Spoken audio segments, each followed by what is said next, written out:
Hola, ¿cómo están? Me da mucho gusto saludarlos. Yo soy Aribel Contreras y bienvenidos a una emisión más de Eco Internacional por Change TV, la televisión del cambio.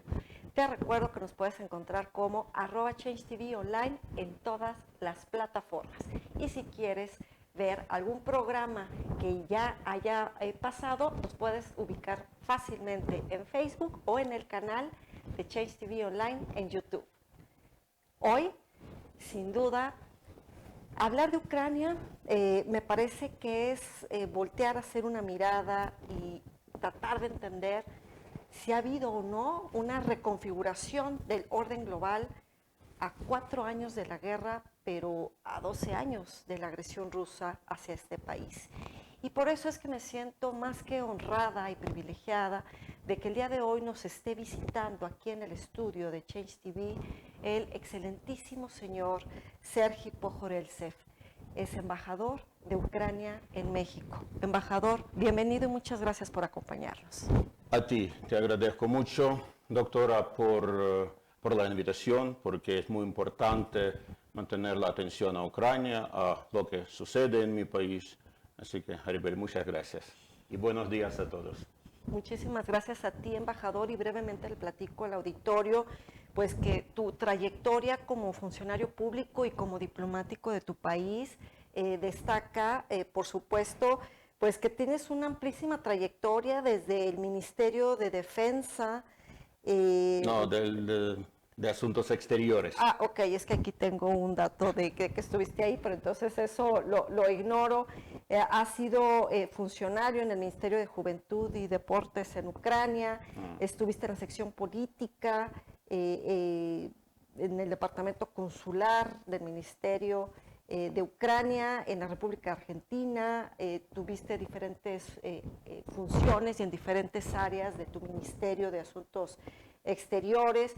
Y por supuesto, pues toda tu trayectoria te ha permitido tener una mirada muy amplia y muy profunda, inclusive cuando estuviste como cónsul general de tu país en Nueva York.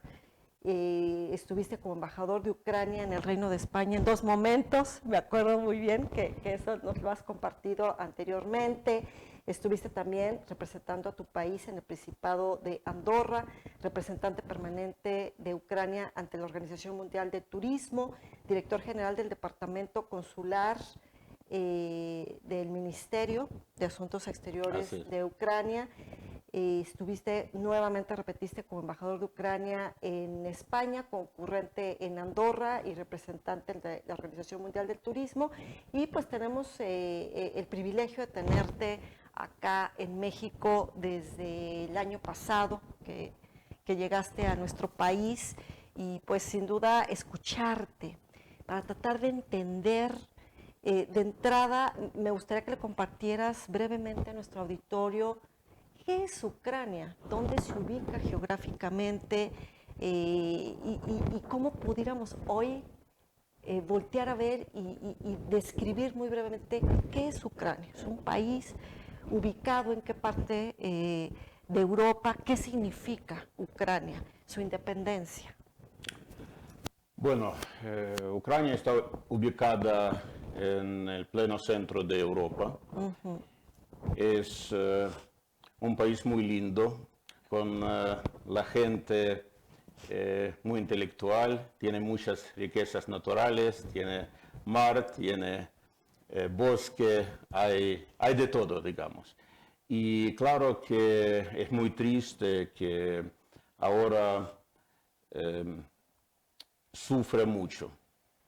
Mi país, Ucrania, sigue sufriendo mucho de los ataques rusos, de la guerra que empezó hace 12 años.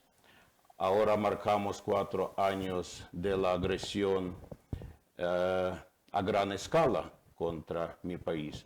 Pero en realidad la guerra empezó hace 12 años con la ocupación temporal de la República Autónoma de Crimea, las partes de las regiones de Donetsk y Lugansk, y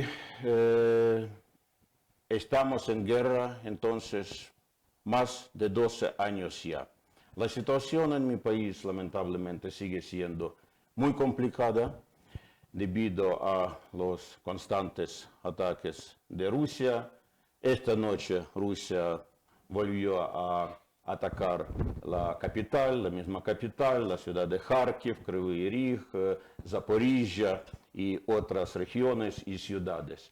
En la ciudad de Konstantinivka, es la región de Donetsk, ha bombardeado la población civil, incluso con bombas fosfóricas, que es un acto del terrorismo contra la población civil, y así seguimos viviendo.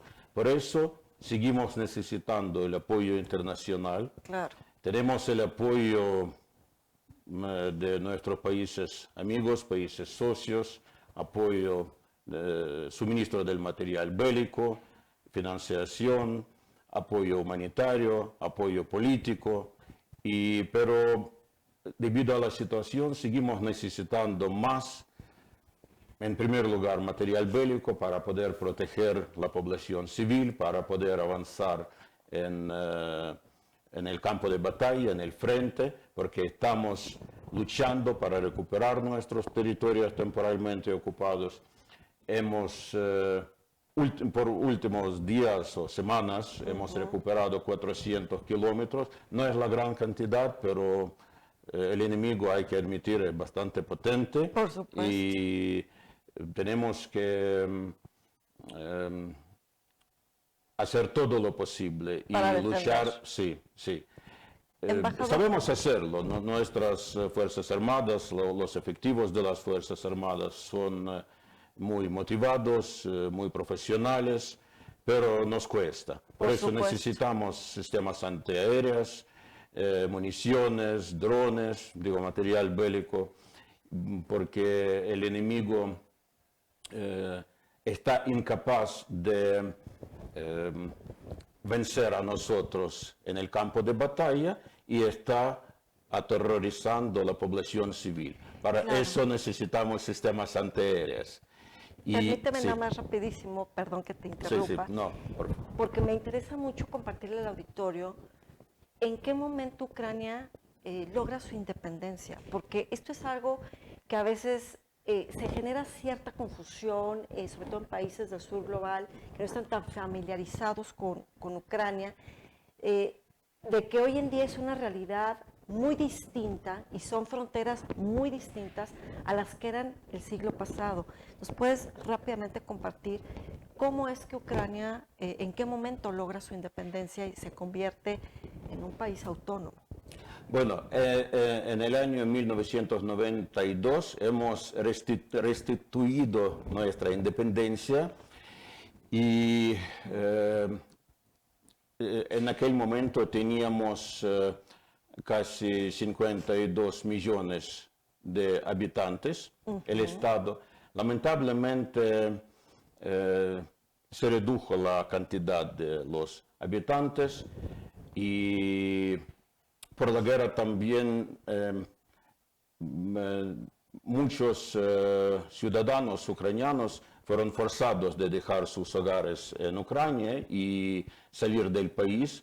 Tenemos mucho interés de que toda esta gente se vuelva a Ucrania, pero de momento no viven. Eso, hablamos de casi 8 millones de personas que fueron forzados de salir de Ucrania debido a la guerra y están en realidad distribuidos ahora por todo el mundo. Incluso hay cierta cantidad de ucranianos que han llegado a México, que contamos que 7,000 han llegado o pasaron por el territorio de México y así es la situación. Ok, entonces, entendiendo que en 1992 Ucrania ya se convierte en un país independiente.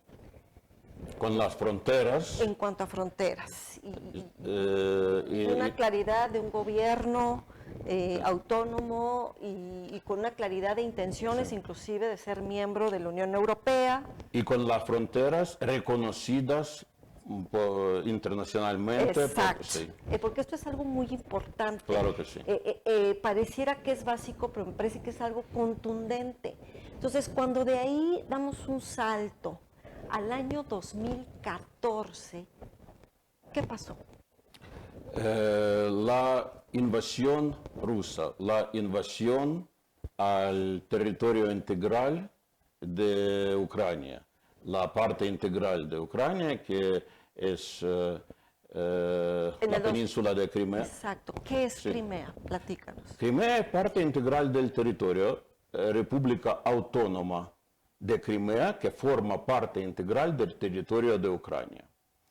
Y las Fuerzas Armadas rusas han penetrado el día registrado oficialmente de la penetración de las fuerzas, elementos de las Fuerzas Armadas rusas al territorio de la República de Crimea, era el día 20 de febrero. Por eso estamos diciendo que justo estos días marcamos esta triste fecha de la invasión rusa a Ucrania.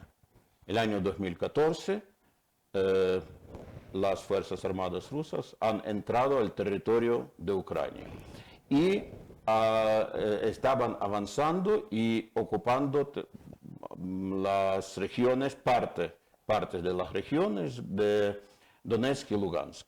Ok. Y estaban desarrollando o tratando de desarrollar sus avances a partir de esta fecha hasta el día cuando empezó la guerra a gran escala contra Ucrania, sí, que marcamos el día 24 de febrero. Sí. Ahora, tratando de entender lo que sucedió en el año 2014, que Crimea no es reconocido como territorio ruso al día de hoy. Sin embargo, hubo sanciones de Occidente hacia el gobierno ruso, hacia oligarcas, sanciones que pues al día de hoy han ido aumentando. Pero pareciera, al menos desde México o al menos desde América Latina, como que nos queda un hueco de qué es lo que pasó del 2014 al 24 de febrero del año 2022. Es decir, en estos años, del 2014 al 2022, que Crimea se lo autoadjudicó Rusia, ¿cómo era la convivencia y cómo era la vida en Ucrania? Bueno, en aquellos momentos, Rusia trataba de legalizar, digamos, su estancia en Crimea y en las regiones de Donetsk y Lugansk, por celebrar tan llamados referendos de los ucranianos que estaban viviendo en estas regiones. Los referendos no fueron reconocidos por ninguno de los países civilizados. Exacto.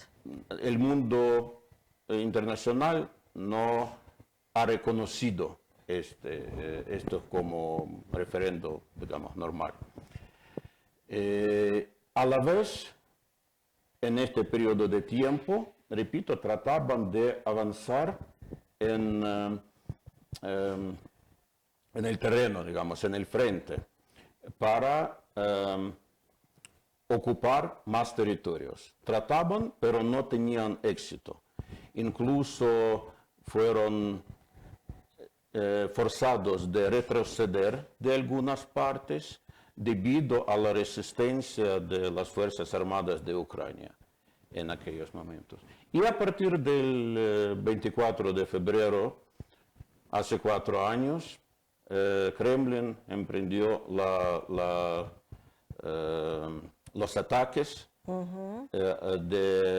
del territorio de Rusia, del territorio temporalmente ocupado, y también parcialmente del territorio de Bielorrusia. Okay.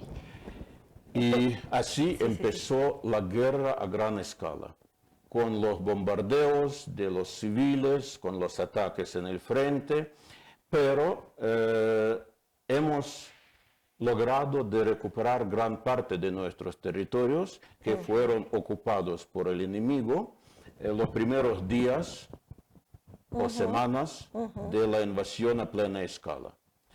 La mayor parte fue recuperada y el enemigo tenía que retroceder de nuestro territorio. De momento tenemos 19,27% Ok.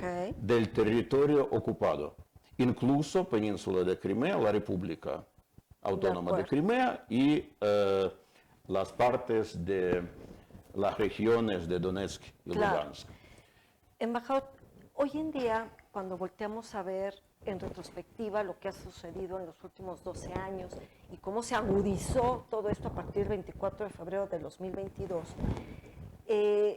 describimos, se dice en medios, que esta guerra pues dejó de ser una guerra convencional, dejó de ser, al menos yo así lo he dicho, dejó de ser lineal.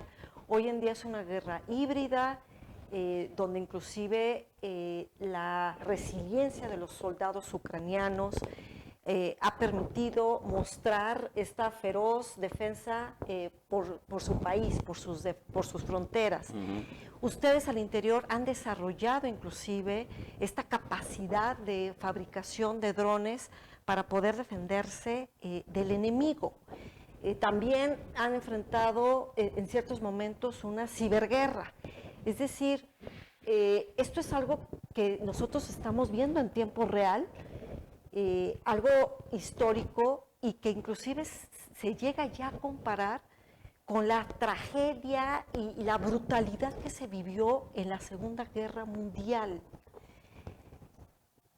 ¿Cómo describir lo que se ha tenido que hacer al interior de Ucrania para poder formar nuevos cuadros dentro de su ejército? ¿Cómo entender esta extraordinaria diplomacia del presidente Zelensky, inclusive ustedes como embajadores en distintas partes del mundo, para poder solicitar ayuda de otros gobiernos, poder contar con este respaldo? Porque me parece que inclusive la guerra en Ucrania ha logrado unificar en esta perspectiva y en este punto a Europa. Porque esta guerra no solo se trata de Ucrania, se trata de la seguridad europea. Sí, sí. ¿Cómo nosotros desde lejos podemos entender todo lo que ha tenido que reinventarse ustedes al interior del país para hacer frente al enemigo, pero al mismo tiempo tratar de buscar estos aliados, una nueva reconfiguración que ha puesto al mundo de cabeza? En primer lugar, teníamos que consolidarnos acumulando todos los esfuerzos para poder tener posibilidad de proteger a nuestro país. Y debido a las actividades del presidente Zelensky, de la cúpula militar, en aquellos momentos, hemos logrado conseguir la reorganización o organización de las Fuerzas Armadas dedicadas para hacer frente, en primer lugar, hacer frente al enemigo, tener posibilidad de luchar, tener armas, tener organizadas las actividades de las Fuerzas Armadas y de la población civil, que en aquellos días estaba también luchando, los grupos de la gente de la calle, los ucranianos que tenían ganas y posibilidades de formar parte junto con los efectivos de las Fuerzas Armadas de Ucrania, hacer frente al enemigo. Y repito, la acumulación de todos los esfuerzos, la formación muy rápida, reorganización de las unidades y, por supuesto, conseguir más rápido posible el apoyo de nuestros países amigos, países socios, porque Europa y, en primer lugar, los países limítrofes han entendido muy pronto que la guerra en Ucrania, la guerra de Rusia contra Ucrania, no es la guerra de Ucrania, es la guerra de Europa y en general de todo el mundo, porque de los resultados de esta guerra depende el desarrollo de la misma Europa, de todo el mundo civilizado, y por eso el entendimiento por parte de la Unión Europea la mayoría de los países de la Unión Europea, otros países de Europa, otros países del mundo que nos estaban apoyando, y Estados Unidos y Japón, y bueno, no voy a nombrar todos los países porque no puedo olvidar a alguien, y es muy importante. Claro. Era en aquel momento muy importante y sigue siendo muy importante de momento, porque no podemos y nunca vamos a perder este apoyo, como ya varias veces han declarado los líderes de la Unión Europea, de los países que forman parte de la UE, que vamos a tener el apoyo hasta el momento que lo vamos a necesitar. Claro, y esto es algo muy importante. Esto sí. es muy importante porque aunque se habla mucho de la guerra del desgaste, al menos varios medios y comunicadores lo destacan así. Esto que tú destacas me parece que hay que destacarlo. El apoyo de estos aliados, socios que van hombro a hombro con Ucrania, que no nada más son aliados europeos, sino me parece que también hay que hablar del rol preponderante de Estados Unidos. Va más allá de la incondicionalidad y va más allá del gobernante que esté en turno. ¿Cómo es que ustedes visualizan la necesidad de estas alianzas incondicionales para poder no solamente enfrentar día a día al enemigo, sino para poder hablar de la construcción de la paz? O sea, ¿cómo es que Ucrania hace frente en el sentido de tener que mandar una delegación a Turquía o Emiratos Árabes Unidos o a Suiza para estas rondas de negociaciones? ¿Cómo Ucrania considera esta necesidad de estos aliados que están ahí con Ucrania, pero inclusive no solamente proveyendo armas, sino inclusive en las rondas de negociación? Bueno, en primer lugar, a mí me gustaría destacar que no hay ninguna fatiga de nuestros países aliados respecto a Ucrania. Hay decisiones muy importantes para nosotros respecto al suministro del material bélico, de las sanciones, que estamos presionando máximo posible a Rusia, porque con la presión podemos conseguir la decisión de sentarse sobre la mesa de las negociaciones, pero lamentablemente el modo de actuar por parte del Kremlin, del líder ruso, dice que no están interesados en negociar la paz. No tienen interés de tener un diálogo para resolver, para poner fin a la guerra diplomáticamente. Exacto. Digamos, ¿sí? Y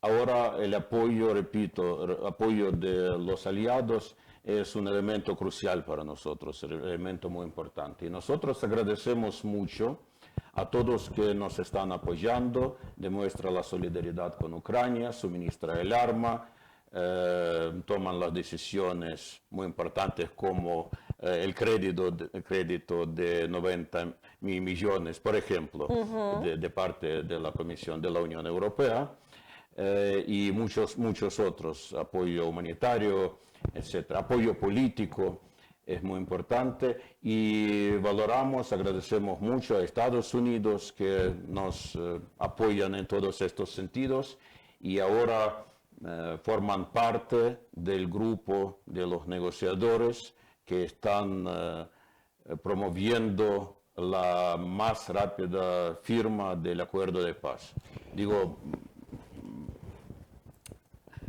están acumulando todos los esfuerzos para obligar al líder ruso a sentarse sobre la mesa, tener las negociaciones y poner fin a la guerra. No va a ser fácil, entendemos todos, por supuesto. Ya teníamos 3 rondas de las negociaciones y esperamos que pronto vamos a tener la 4ª, y con la participación, por supuesto. Participamos nosotros, los rusos, la delegación norteamericana.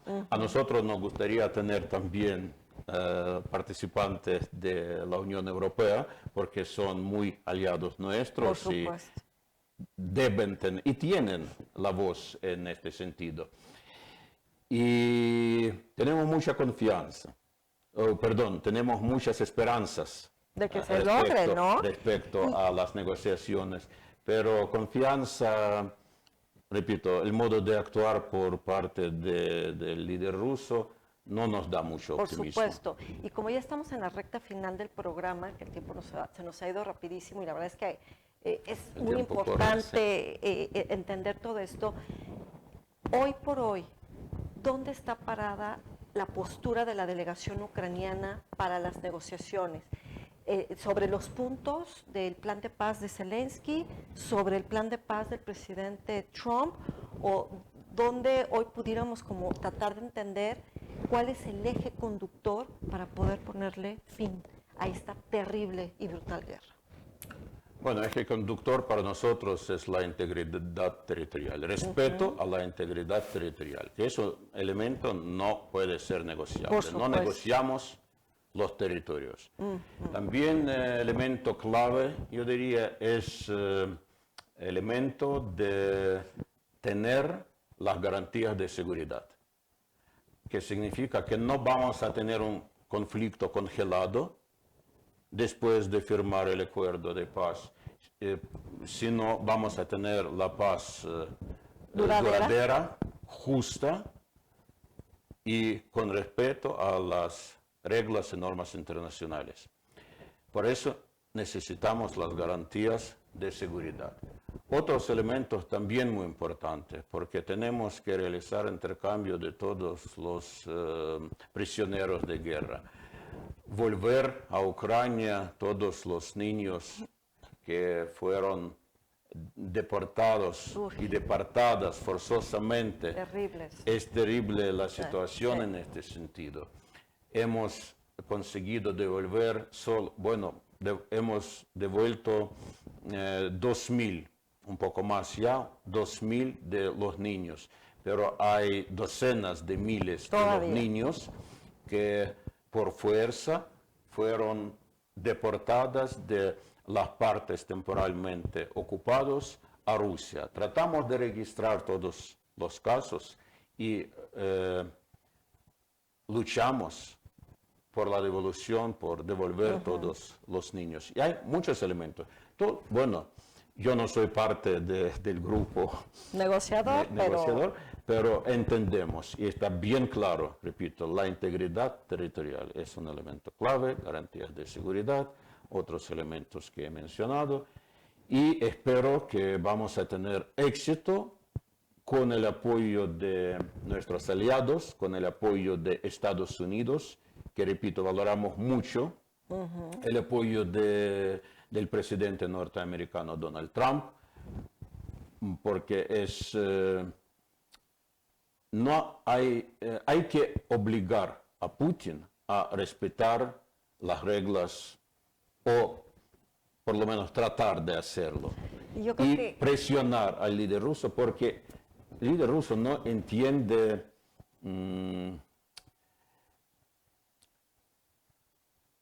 muchas cosas, parece. Totalmente, y que al final del camino... hay que hacer todo para presionar, para obligar a él de tomar la decisión de sentarse sobre la mesa y tener las negociaciones y tratar de conseguir la paz. Y yo creo que esto que has dicho es puntual, con esto me quedo justamente como la reflexión final de este programa de Ucrania, una reconfiguración global a 4 años de la guerra a gran escala de Rusia, pero pues al final son agresiones desde hace 12 años, y de que cuando hay voluntad política se puede avanzar hacia una paz. Querer es poder. Exactamente, pero cuando se disfraza de hacer una negociación, una cumbre, para hacer un posible cese al fuego, me parece que es lo que hemos estado viviendo. El tiempo se nos ha agotado, embajador, pero si nos gustas compartir las redes sociales de la Embajada en Ucrania para aquellas personas que estén interesadas en obtener material, googlear o contactarlos para poder tener más información a detalle de estos años de guerra que Ucrania ha sido víctima. Muy bien, siempre a su disposición, doctora. Muchas gracias, embajador. ¿En dónde podemos ubicar? ¿Dónde está la embajada? La embajada está en Virreyes. En Yo Boulevard todavía- Virreyes. todavía no conozco te preocupes. la dirección Tienes exacta. poquitos meses de llegar a México. Sí, sí. Y las redes sociales de la embajada en Ucrania están siempre en Facebook, están en X y por supuesto también están en Instagram. Yo los invito a que los sigan porque es una forma de estar más informados, ilustrados. Cada quien tomará su postura, su opinión, pero lo que no se vale es no estar informados correctamente. Embajador Sergi Pojorestev, que no me sale bien el apellido, bien dicho. una disculpa. Ha sido un placer, un privilegio tenerte aquí en ECO Internacional con tus perspectivas, el análisis, para tratar de entender lo que día a día millones de ucranianos viven en un constante terror, en una guerra que nunca debió de haber sido. Muchas gracias. Y un privilegio. Muchas gracias a ti, Aribel. Te agradezco mucho y siempre a su disposición. Muchísimas gracias. Muchas gracias a todos. Pues aquí tienen la opinión del embajador Sergi, embajador de Ucrania en México, con sus perspectivas, sus análisis, reflexiones sobre lo que ha sido esta guerra a gran escala de Rusia hacia Ucrania. Yo soy Aribel Contreras, me encuentran como @Aribel Contreras o bien como Aribel Diplomatic en todas las redes sociales. Tenemos una cita aquí en ECO Internacional todos los miércoles, 3 de la tarde, por Change TV, donde tu voz es el eco del acontecer mundial. Hasta pronto.